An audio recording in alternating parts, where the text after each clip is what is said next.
Hey, so this week we had a really good discussion on the 4 elements of spiritual songwriting. My brother Rodney Bullock did an excellent job this week. I'm gonna just drop it in. Look, I'm not gonna do too much talking. I want you to see it.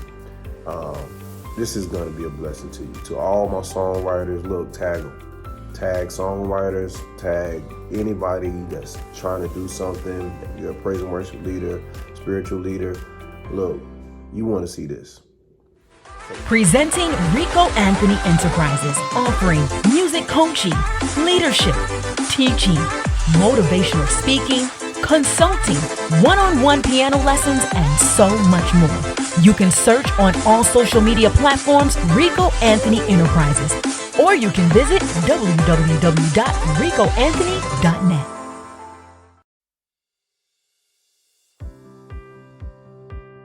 So there are different phases to songwriting. Stewarding the gift, okay? How do I take care of it?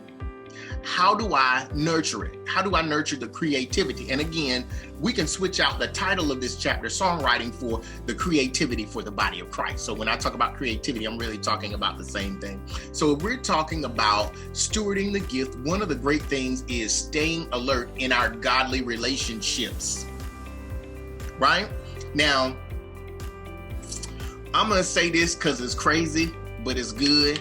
Like a godly relationship, in my mind, one of the ones that really sticks out is, of course, me and God, but myself and my wife, right? I always want to sing around her, okay? But I want you to understand this too.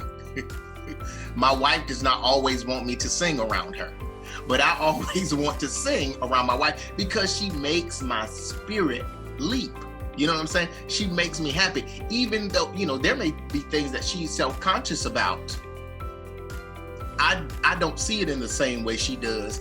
I'm thankful for the things that she doesn't give herself credit for, right? Now, does that give a pull on the relationship? Absolutely. But it's the same thing in our relationships with God. He wants us to steward the gifts he's given us, like be confident in the fact that we can speak with boldness. But sometimes we're like, well, God, I'm like Moses, I might stutter a little bit, or I might not, enunciate right, or I might not be the guy to just, say everything perfectly. And that might hinder you, but God knows he's giving you that gift. And so we're not stewarding it well because God, who is the authority in the relationship, is saying, I've given you this, or I see this in you. Why don't you see that same thing in you?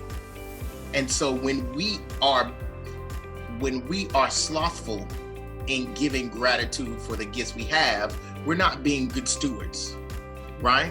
God wants to be able to use us to our full capacity, but he can't use our full capacity if we're only giving him 15%. We'll never know how great God can be in one area of our life if we only give him 10% of that area in our lives. Come on, Rodney. You better. Okay. Collaboration. Collaboration is difficult, but it is necessary. We don't always like to share, okay? Sometimes what we need to learn to do is share the things that we're feeling or thinking with other people who have a godly or spiritual intent. It never hurts to have somebody check those things that might be presented to the body of Christ to make for certain that we're putting it out there so that it does what it's intended to do, and that's bless the body of Christ.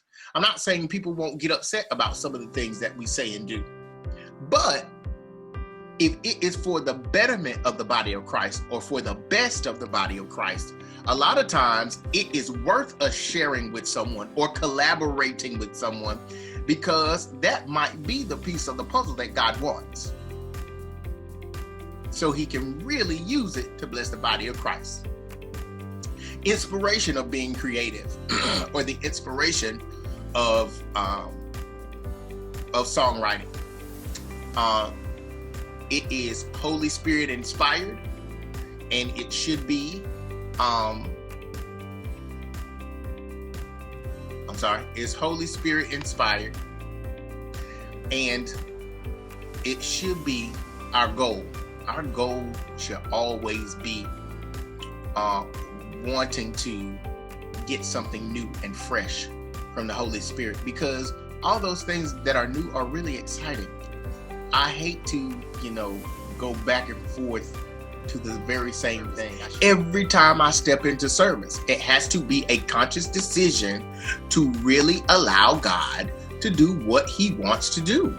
If I'm not allowing God the opportunity to really come in and do something new or inspire me, it's difficult for me to really give God all that he wants. Okay? Originality versus accessibility.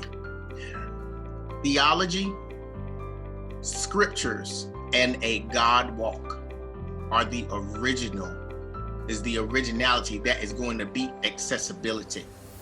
If we are authentic with God, or allow God to be authentic with us through the way we are learning the word of God so that we can apply it, then the scriptures come to life.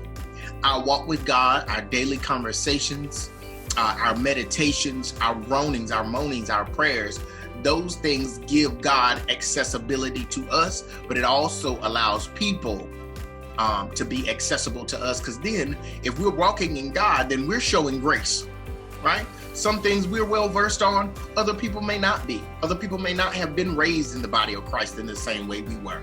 And so for us not to have the grace to have the accessibility to us is really a slap in the face to God, because he wants us to come. He wants us to lift him up so he can do the drawing.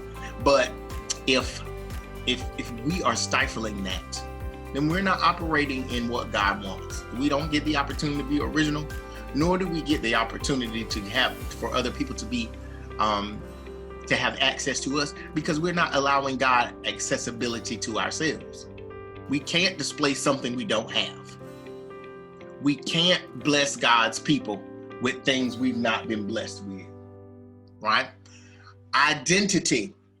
Your identity in God is a growing process, always moving forward and changing to benefit the body of Christ. Thanks so much for watching. Don't forget to like, subscribe, and share.